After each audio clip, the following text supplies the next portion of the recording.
All right. Welcome back to Post Nut Clarity. I'm Joel Carter, And I'm me. and that's me and you. Yes, She's going to right. say it every I'm time. gonna say it every time. All right. Welcome to episode 22. The title of this episode will be Did You Do Drugs and Didn't Know It? Ooh, I like that.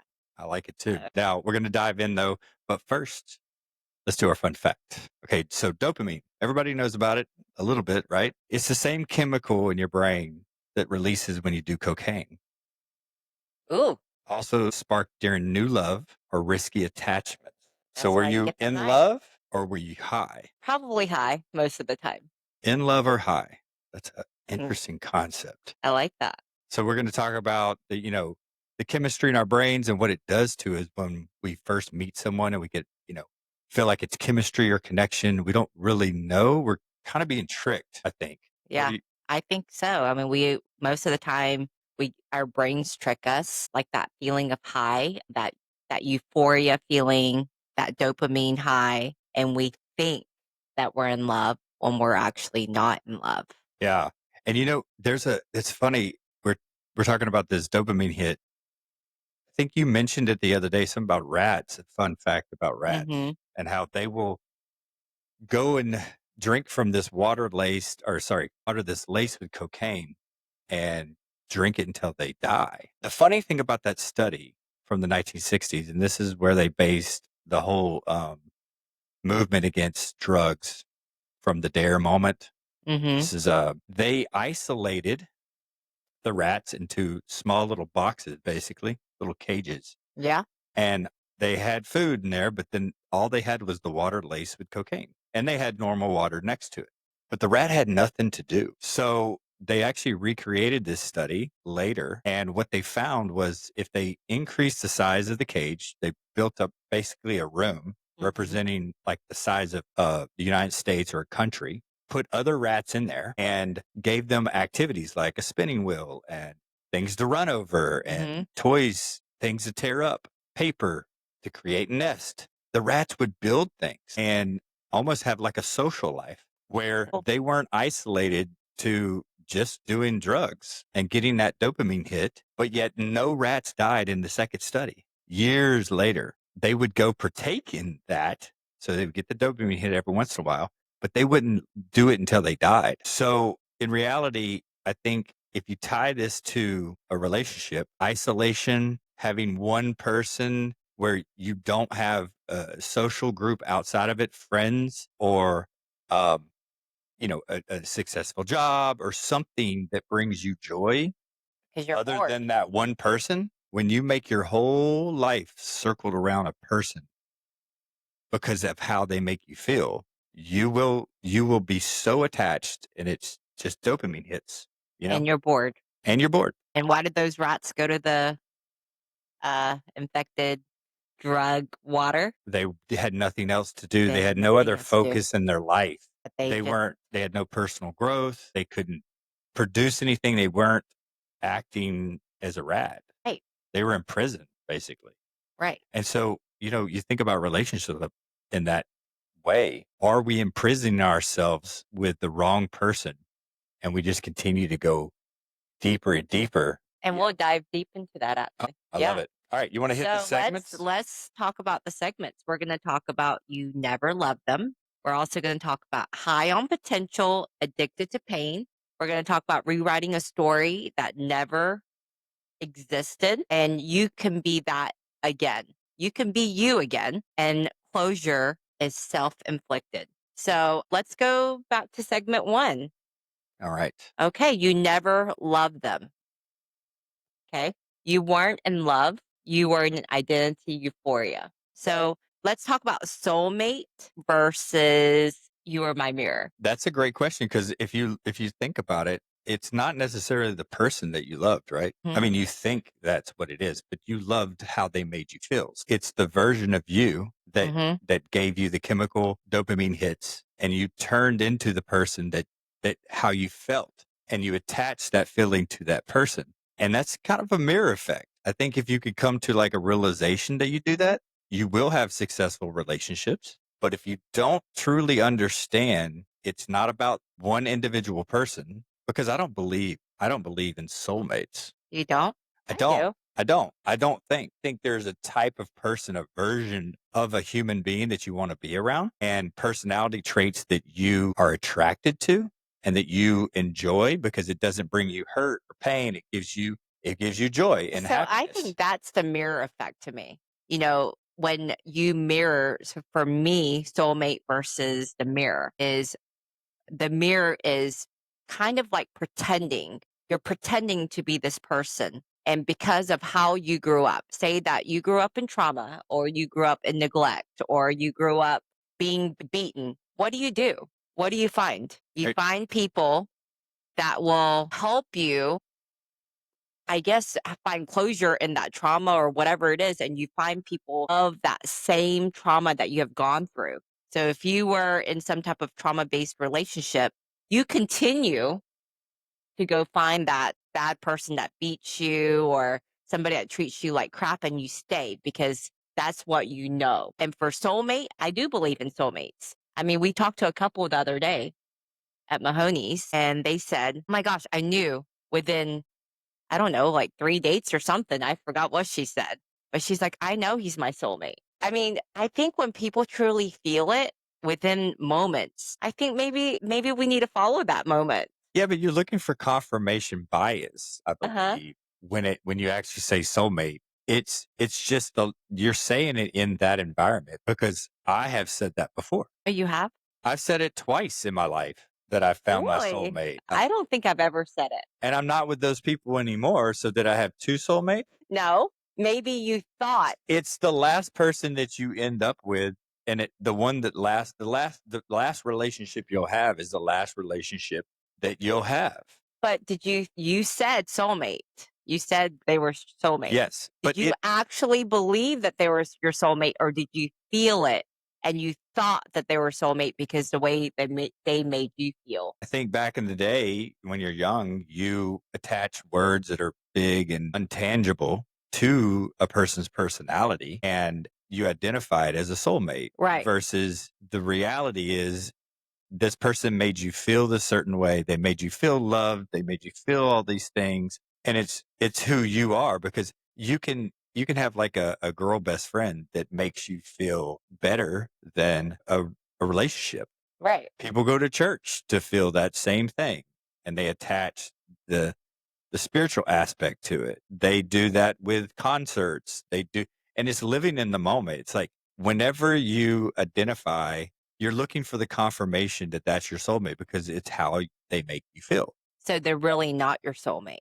They are a type of person that you get along with and that you're able to have similar communication styles, but I don't think it's one person. I think there's a number of people out there for that you could be with and be and feel the same feeling because if you think about it at the end of the day, it literally is just chemical dripping onto out So of they're your not your brain. soulmate. They are someone that you feel will make the best version of yourself. Really not your soulmate. I don't so soulmate's a spiritual thing because you're taking the word soul and a Mhm, mate, just separate soul. Soul is something internal to you, and that's mhm. the only person. So when you break up with someone, you assume, well, they weren't my soulmate. So is that reality or is it something happened, Well, I whether guess they it's never cheated on gonna you? say that this person's my soulmate Yeah, because just it's say we're so compatible yes. that we are going to enjoy life together. Because if it's not that person, well, then that wasn't it. And it's if you don't get that job, then that job wasn't the job that you prayed for. It's the next job. Whatever the last one is what you're going to attach in your brain as the end all be all. So I think the point of this is, we have this identity euphoria. This whole thing for me is healing first. It's how you feel yourself that when you get into a relationship, the way you feel about yourself is when you're going to find your soulmate. We're Yeah, not going to say you're a soulmate. compatible person. Yes, because of if you've truly healed and you've truly grown, then you'll find, I'm going to put it in quotations. People tell me that I put in quotation the wrong way, but put in quotations, you'll find your soulmate because once you truly healed, you'll find your right person. You'll find your soulmate. Yeah. Yeah, But you'll if find that compatible right, mate. but if you haven't completely truly healed, then guess what? You're gonna go after the same exact people that you were with previously, the Yeah. same type of people, right? Yeah. Okay. Let's go on to segment number 2. Yeah. So, Segment um, number 2. high on potential, addicted to pain.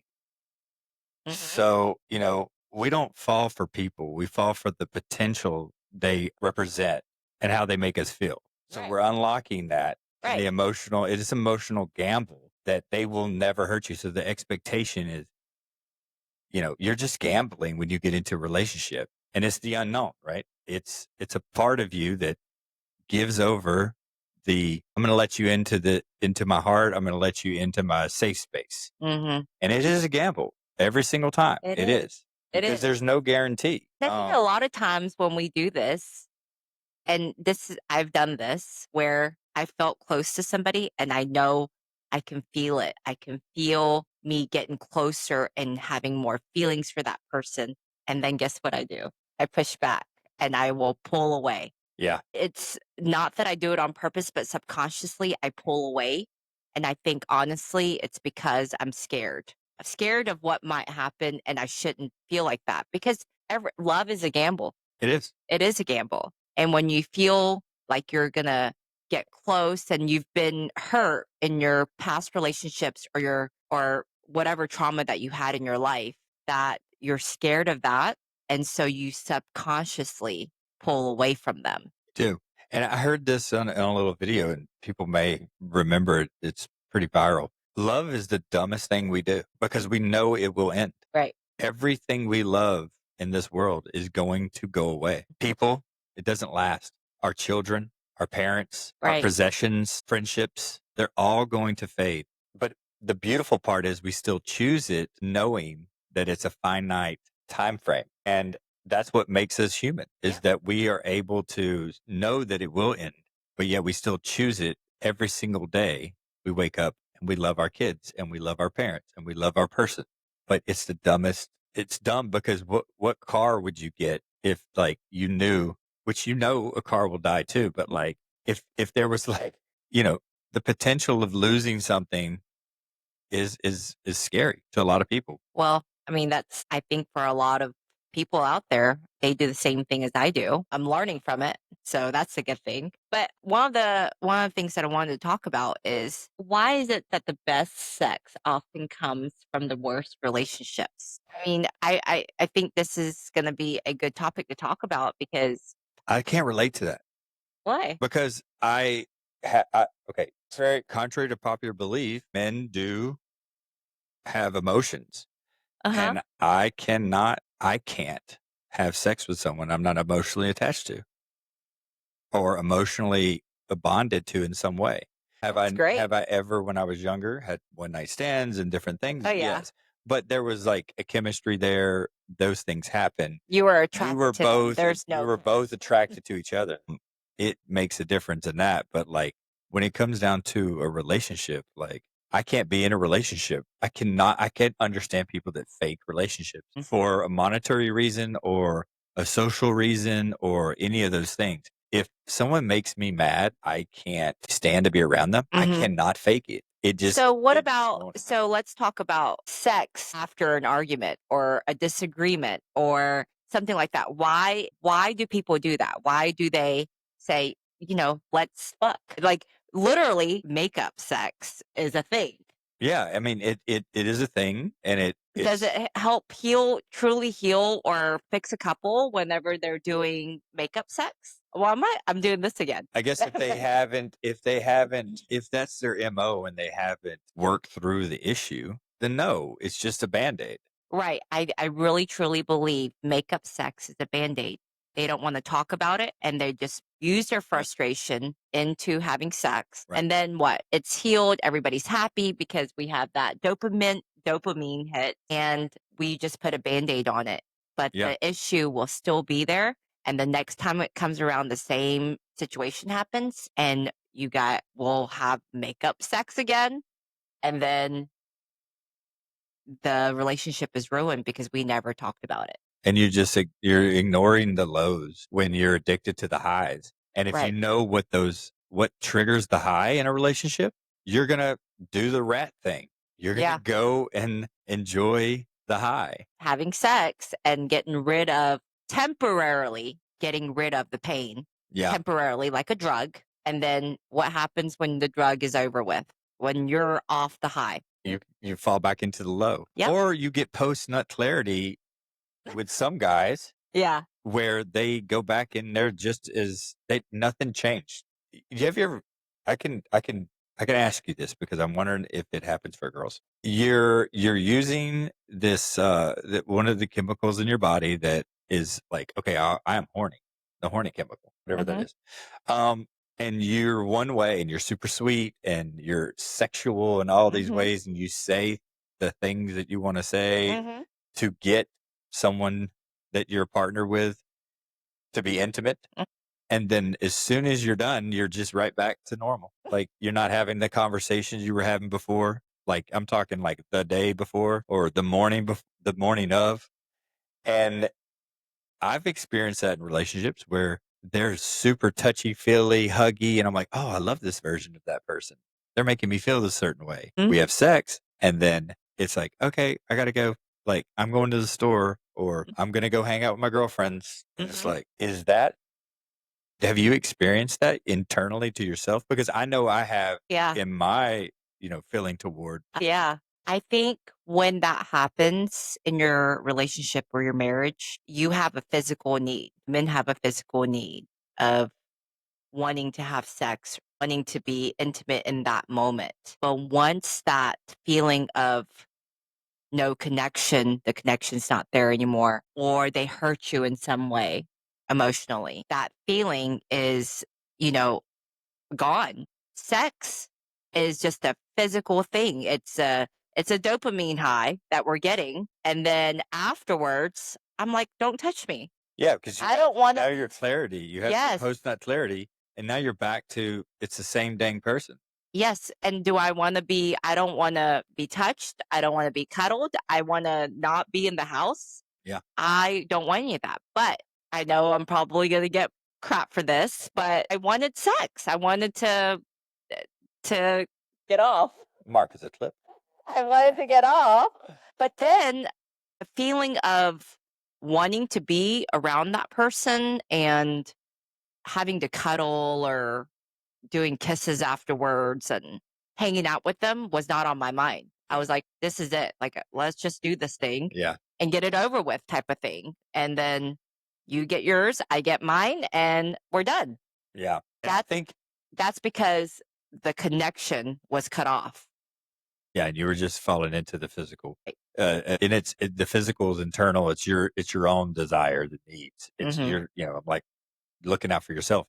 I think people should jack off or get off before a date, if we go back to dating life, before they go on a date with someone. Really? Because I think your mind is so much clearer. Because then, if you truly enjoy to be around them, then I think it's deeper than just this this desire that we as humans fall into. I'm being very serious.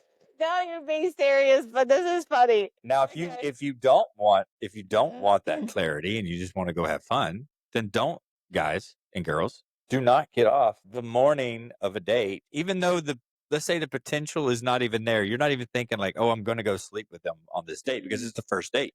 But if you want this endorphin high to stay up and just have an amazing date, you can do that, but understand that it could be fake. Yeah. It could be just your body's way of trying to get you to that release status. So you be the judge whether you want to get off before or not get off and feel the high. But if you're conscious to that, then yeah, go enjoy the high. Is that what you do, Joel? I have no comment. Okay. All right.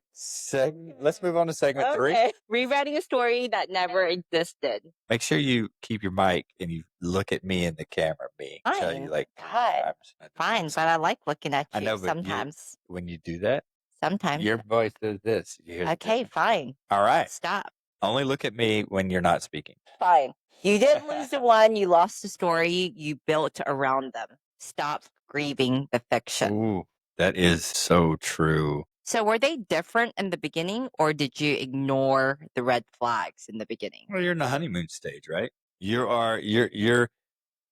portraying them, and a wise man once told me, everyone's going to show you their best representative Yeah, for the first 6 months of any um, I say the situation. first 3 months. I can counter that with an intellectual, emotionally mature man or woman will not do that. Now, the majority of society, let's just sadly say, is not emotionally mature nor in tune with who they are Right.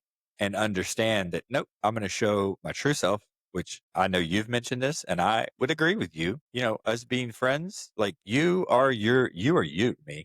And I hope you see me as me. Yes. I know that's confusing, but I want to represent myself to be my true self from the get go. Don't set high expectations where you can't meet them, Yeah, and then you change in the middle of and it. you change in the middle of it.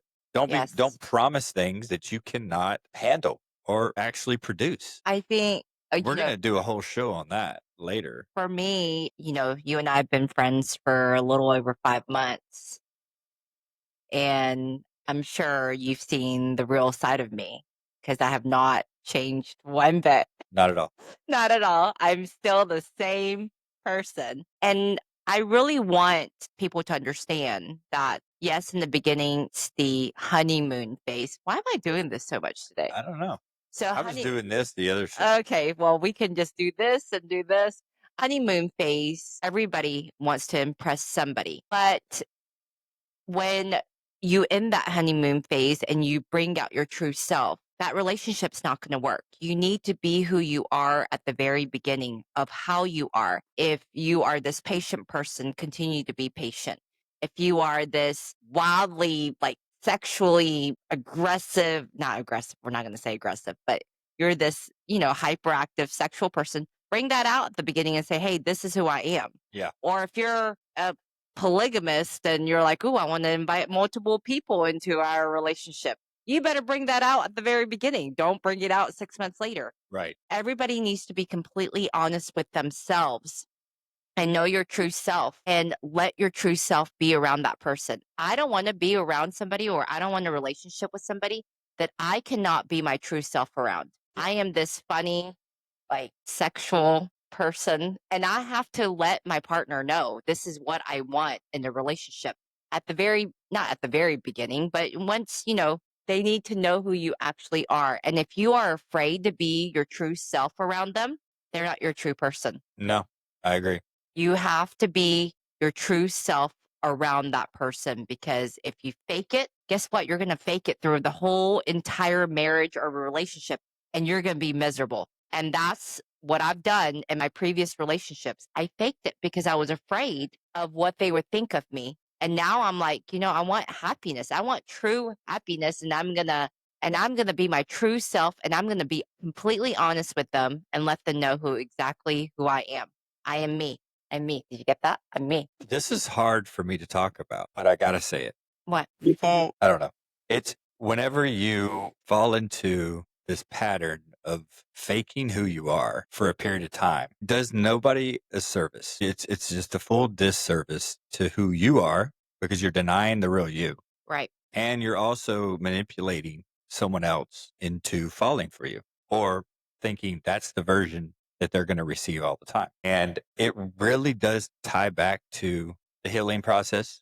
Are you healed? And are you genuinely a good human being? And do you want the best for other people? So there's a difference between, you ever heard the terms selfless or selfish? Two selfless people, they can work well together. They can be fine. A selfless and a selfish person, they can make it. It's going to be rocky. You're always going to feel like you're not getting the full potential out of your partner because they're selfish and you're selfless. Two selfish people, these are the ones that are catastrophic in relationships. They usually blow up, and those are the kind of worst combination of people. But I think if we can all get to a point of being selfless and wanting the best for someone else in a relationship, show your true self. And if that person doesn't accept you for you, then allow them to leave. You don't change major things about your personality because it's almost impossible to do that. Grow, learn, Major things about your personality, those aren't going to change. You might mask it for a little while, but you're going to fall back into the same pattern of being yourself. And that's a disservice to you and to that person. Oh, So yeah. the I hard agree. decisions in early relationships, of letting someone go that I might be attracted to them, I might have this chemistry, but I don't have the true connection is crucial. So there are a lot of people out there that are in relationships they shouldn't be in. Because they're both selfish. Yeah. So work on Yeah. yourself, do therapy, get to the point where you can be selfless because that's a learned trait. And it's usually trauma from your childhood or your learned traits from your parents or family members or even friends. You are who you are around. Absolutely. If you're around selfish people, you will tend to be a selfish person because it's almost like survival of the fittest because you have to show that same aggression of being selfish to get anything out of it. I've lost friends that were super close to me, but they determined that and I've determined they're selfish, Mhm. and that's not a space I want to live in. I don't want to be around selfish people. I want people that are emotionally mature enough to say, you know what? I see your feelings and I value your emotions just as much as I value my own. And I try to do that with other people, but it is disingenuous whenever people don't do that. Right. And Absolutely. I'm working on that now as we speak as well. Well, So good thing that you're working on it. Okay. we're gonna have this show is gonna be a little shorter because I know that this is my battery's gonna die soon. So I Is don't it? want to be in the middle of it. Okay, fine. But Okay, you can be that you again. you can. You can be that you again. What does that mean? Uh-huh. What does that mean to you? Be that you again. I know what I think. I think you can be that you again. What I'm looking for now, I've always been this happy person. I can't change who I am, regardless of what happened in my life. And maybe because of what happened in my life, I've gone through a lot of trauma. I don't think a lot of our listeners know, but I grew up in the foster system my whole entire life until I was 17 and my amazing parents took me in. But throughout all that trauma that I endured, I still remain to be happy for some reason, even though I was severely traumatized. I think that was a way of my coping and how I truly found my life and how I am now. And I always said that life is what you make it. And so when I think about that, you really need to find your inner peace, your inner happiness, and what you find as you're happy. Why am I doing this week? Oh my gosh. And what makes you happy. Once you find out what makes you happy, then you can truly find your happiness with your partner. I agree 100%. And we put up walls. People put walls up because of things that they've experienced in the past, and that ties into something we're going to dive into. But the recommendation to read the book, The Power of Now, if you're in your healing process, or you want to just expand your own emotional maturity, read the book, The Power of Now by Eckhart Tolle. Not sponsored by him, but if he wants to sponsor us, I would definitely do it. This book changed my perception of my own reality in a lot of ways. And the way you Um, think, right? The yeah, way you think about life, you think about now, like as in right now, right. right? Because any wall that you put up is based off of two factors: a memory or an anxiety of repeated the past. Because we can only think about the future in a state of anxiety about the Hmm. future, and we can only be depressed about the past. We can't have anxiety about the past, and we can't be depressed about the future. Right, But we categorize our memories by emotions in our brain, right? right. And when you can get to a point where you can retrain yourself in those negative spaces, instead of it being a negative memory, change it to a learning moment as much as you can. Like, well, that relationship was very traumatic. What did I start thinking about the relationship again? Because now it's just the memory of the relationship. You're not experiencing it again. You might have the feeling come up, but you can visit that memory and change that memory into a learning moment. I love And that's that. super powerful. I love It's a that. powerful tool. It takes training, but it does work. And you can then start to break those walls down for the next person because being the best version of you is the only way you're going to have an effective relationship. Because if you feel like you keep repeating the same relationships or finding the same type of People person, do. you quit putting it on that person or those types of people. You're not the victim in this reality because it's your reality that you're the victim of. So you're going to look for confirmation bias in what you think. Right. And if you keep saying, "Oh, I keep finding the same type of guy," well, then That is the truth. you're you're attracted to that. So That is the truth. if you change the past memories into a learning moment or let them go and just let them be what they were, then you can attract a different type of man or woman into your life. So, what we are saying is find the best version of yourself first. Whatever that quality or that trait is of yourself, find that person first, love yourself first, know yourself first. And then I think you'll find the best version of yourself in whoever you're looking for. And you're not going to go after the same toxic person or a different toxic person that you've been going after all these years, and you're finding that same Yeah. quality, that bad quality trait of that person. So find the best version of yourself first, heal first, grow first, love yourself first, find the best version of yourself first, and then 100%.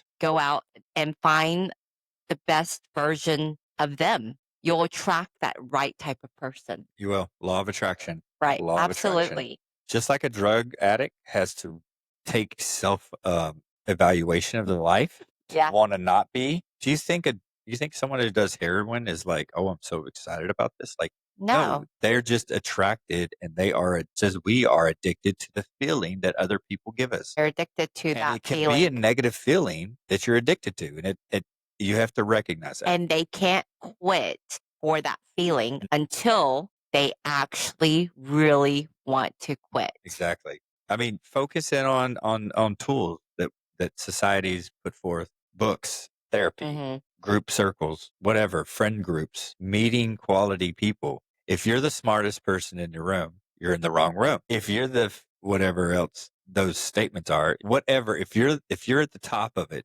then you're in the wrong room all the time. You want to be in a space that you can learn from people. I always wanna learn from people. Me too. It's constantly what I love is that communication when I'm learning from somebody because we all don't know everything. I love learning new things from people, and I feel like I learn something new every day. Yeah.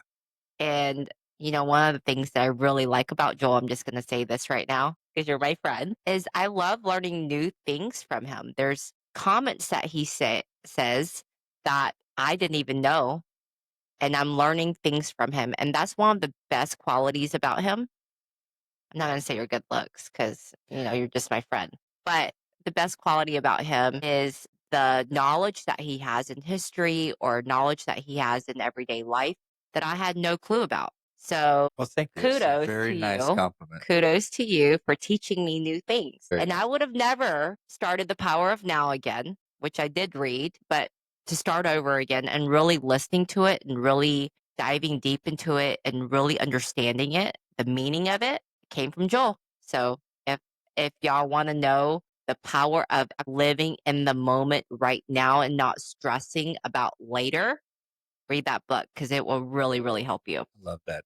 All right, let's do segment 5 and then we'll Mhm. wrap up. Closure is self-inflicted. Missing someone doesn't mean that they were good for you. That's right.